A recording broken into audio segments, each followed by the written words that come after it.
Welcome to our weekly discussion of all things current in California politics. I'm Walt Gray, joined again this week by Rich Ehisen, editor-in-chief of Capital Weekly publication. Rich, good to see you. California State Senator Scott Wiener introduced a bill making oil and gas companies fiscally responsible for the LA wildfires due to climate change. Now, that's interesting, but how close to zero does that bill have a chance of passing?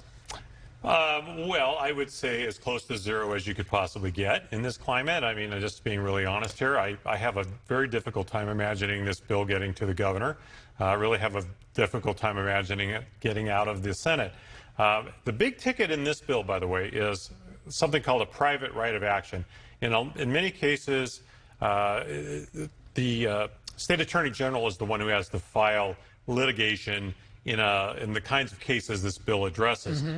This bill would allow you, me, or anyone else to file our own lawsuit. As you can imagine, the oil industry is not happy about that. And you know, I can't imagine that it would do anything to lower gas prices. So it's hard to imagine this governor saying, yeah, that's something I want to make sure happens before I run for president. And Scott Wiener someday will be running for higher office. He can always point to the fact that he's fighting for all Californians. There's no downside to that either, right? Yes, that is inevitable, and sure. Yes.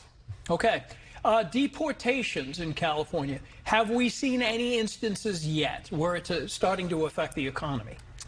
Well, not that I can see where it's affecting the economy. We are definitely seeing some ICE raids, and we're certainly hearing about them going after undocumented immigrants that have criminal records here. I think some of the things we're seeing in the economy now really aren't related to immigration. It's more like bird flu. Those are things we're definitely seeing, the price of eggs and that kind of a thing happening. And certainly, I'm sure the fires will have some impact there, too. Okay, so misinformation, we're talking about pretty rampant about immigrants not showing up to work or in hiding from ICE. Some of that information coming from usually credible people. So how do we know what's true and not here? Really challenging.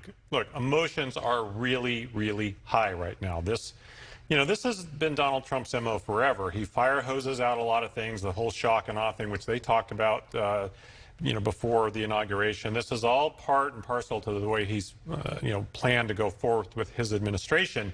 And it has sparked, of course, a tremendous amount of emotion on all sides of this issue.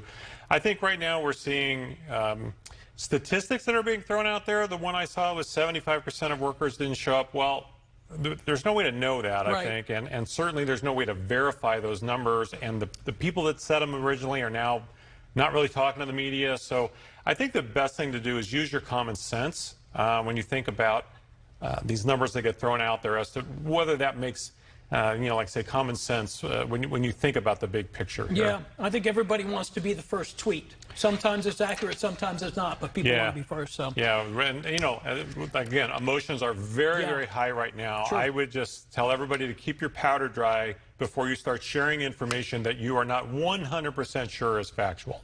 All right, we'll end on the powder dry. That was a good quote. All right, Rich, thank you. If you'd like to reach out to Rich Ehisen, you can do so at rich.eisen@capitalweekly.net.